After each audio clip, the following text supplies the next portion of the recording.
Now, we understand now how important cost of goods sold is, right?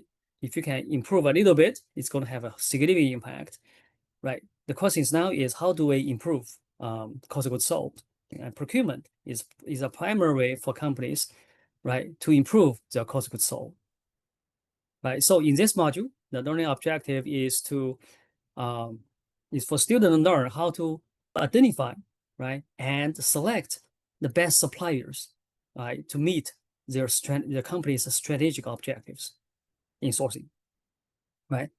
So the learning objective would be supplier intelligence to explore and select suppliers, right? Bargaining power analysis to measure leverage and negotiation power. And finally, supplier benchmarking, right? To compare the suppliers side by side on their pricing, risk, and supplying capabilities. The case would be used would be the Apple's iPhone's CPU sourcing, right? To replicate Apple's actual decision, right? Like the picture on the right, right? You see different companies, right? Intel, Qualcomm, right? Taiwan Semiconductor Manufacturing Corporation, so on, right? And evaluate these companies, give them a score on each of your supplier selection criteria.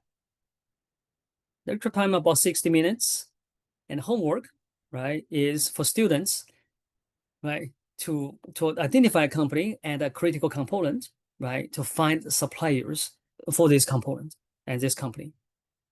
Now let's look at students' testimonials, right? I find sourcing analytics module most useful, right, due to the analysis portion and how to narrow down selecting a supplier, right? Find lots of things and learned in the module would relate to what I want to do for my future job. So I find sourcing analytics the most relevant because of what's going on in today's world, right? We have seen increasing tariffs prices. And parts of the course I really appreciated was the flexibility to choose industries and companies we want to focus on, right? This allowed me to really grasp the concept, understand how I can apply it to my own work in the future. So let me share a few exciting moments of this module. The sourcing contributes significantly to Apple's financial success. Apple design and sell the phone, but manufacture nothing. So all the manufacturing is outsourced to suppliers. And one number you want to pay attention to is Apple's gross margin on iPhone, right? 56%, right? And of course, Apple utilize a variety of different suppliers, right, for their phones from the US, from Taiwan, right, from Japan, right. Samsung once accounts for like 27% of iPhone supply in terms of the components.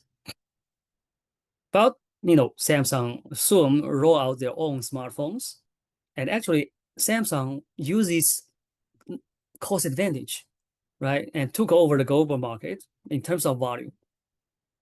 Right, the question is how can Apple continue success?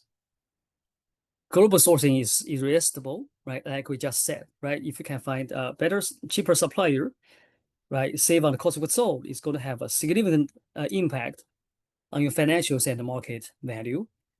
So that means we have to balance the benefit from the global sourcing, right, and the risk from global sourcing, right, such as the delivery, such as the IP competition and business continuity and so on, right?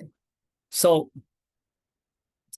now the first thing to do is to define the supplier selection criteria, right?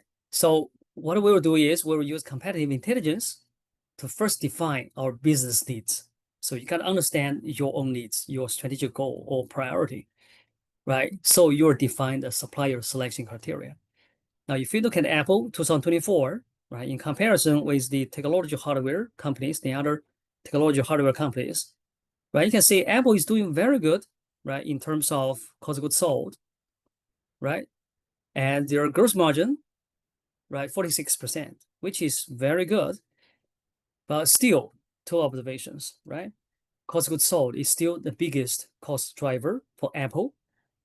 And 46%, if you look at the previous slide, right? Let's see, for the iPhone, They once make 56% of gross margin, right? Now it is 46%.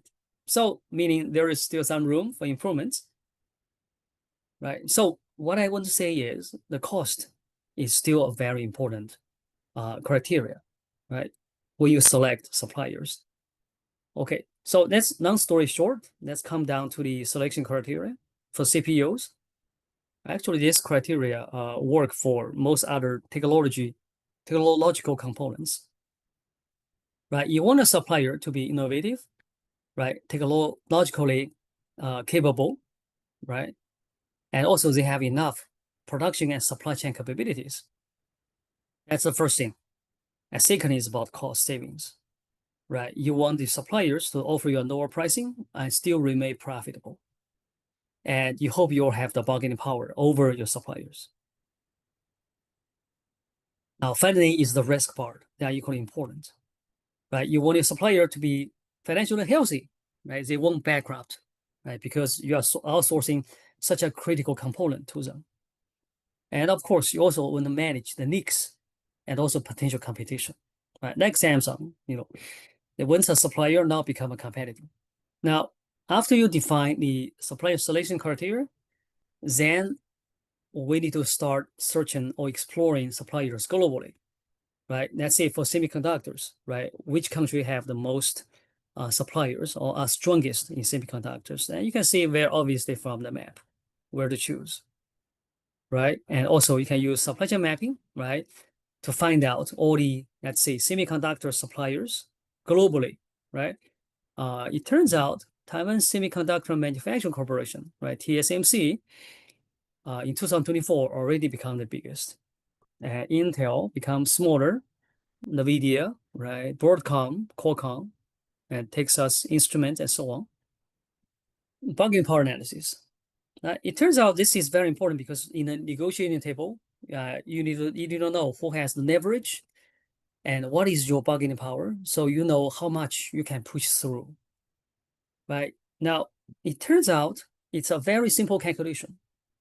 Really, just depends on two things: the sellers, that means your suppliers' sales, versus buyers, that is your spend. Right? If your spend is higher than the sales, then you have the power. Otherwise, your supplier have the power. Now, all the details will be in the teaching deck. So if you look at the recent data of Apple spend and also the supplier sales, you'll find out that Apple has power or bargaining power, right, over all suppliers except the Taiwan Semiconductor Manufacturing Corporation, because TSM has become so big.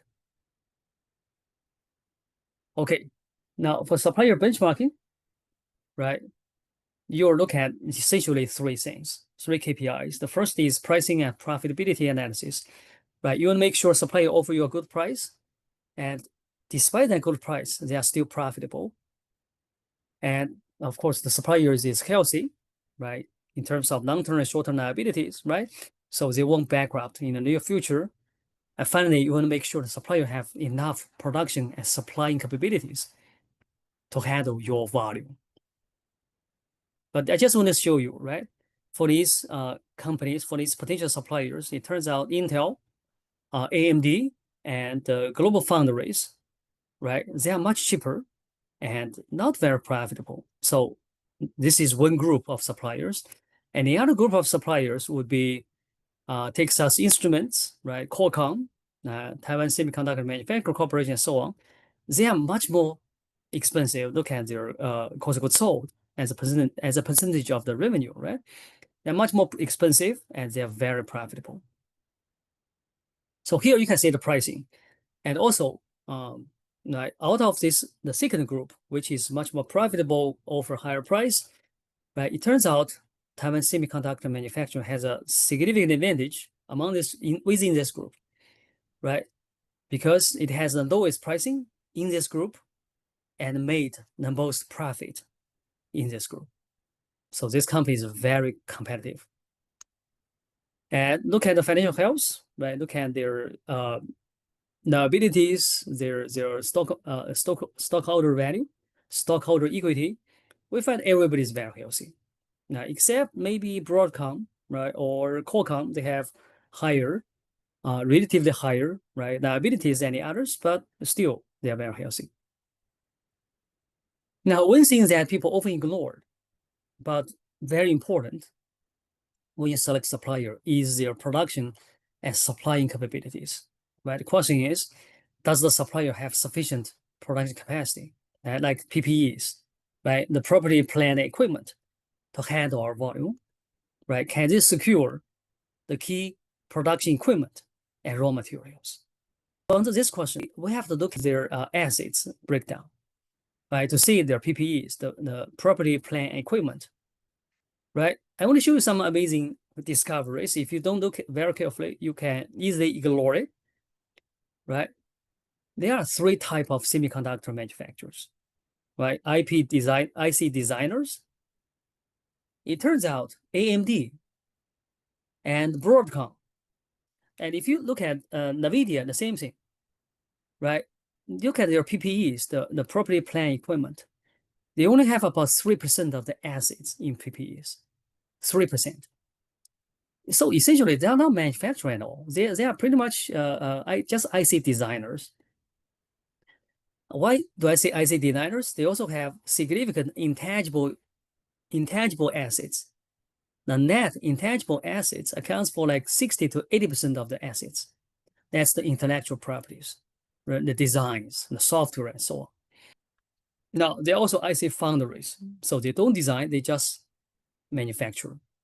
These are TSMC, right? The Taiwan Semiconductor Manufacturing Corporation, and the Global Foundries, right? About 50% of their total assets. You can see here, right? 50% of the total assets are in PPEs. So they have a lot of factories and equipment. But they have less than 4% of the intellectual property, the intangible assets. Now, the third type is the IC designers plus foundries. So these companies do both, right? They both design and fabricate the chips, right? They are Intel, right? Texas Instruments and Qualcomm. Intel is most interesting. Look at this. Intel has the highest PPEs as a percentage, right? Almost 55%. And this is followed by Texas Instruments, 31%, 32%, which is also very high. And Qualcomm has the lowest, which is about 8 or to 10%. Right. So if you want to outsource, let's say, CPUs to some of these companies, what would you choose? Right. You would not choose somebody who has no manufacturing capabilities, right? Because if you choose them, they will outsource the production to somewhere else. Okay, now what we just say is just a percentage, right? If we look at the absolute value, which is more revealing, right? Look at here. So I plot both the PPE as a percentage of the total assets and also the absolute value of the PPEs in dollar value, right? We can easily see the only manufacturer or supplier that is really capable to handle the volume of Apple would just be Taiwan Semiconductor Manufacturing Corporation and Intel. Now, for the other companies, although they looked pretty high in terms of percentage, like Qualcomm or Global Foundries, their total manufacturing capability actually is very small in comparison to TSMC and Intel. Right? Okay, so here comes the summary score. So we can put all the potential suppliers right here, and also your selection criteria on the left. Right, for each one of them, for each suppliers, you give them a score on each of the selection criteria. Right. For example, if you look at innovation technological capabilities, right, in terms of production, right, TSMC is very good. Right. Now the last point is NICs and competition. Right. Everybody looks excellent, so nobody's going to come down to make cell phones and compete with Apple, except probably a Qualcomm. Recently have some, they always have some copyright issues, right, or patent issues with Apple, right? So the potential choice would be, right, of course, TSM would be the best choice. Intel could be also another choice, depends on Intel's progress. the suggested suppliers for Apple, right, 2024 would be dual sourcing, use TSM as the main foundry, and also explore Intel for test runs, right, and spread some work to other suppliers for their specialties. And this is very close to Apple's actual sourcing strategy, except exploring for Intel.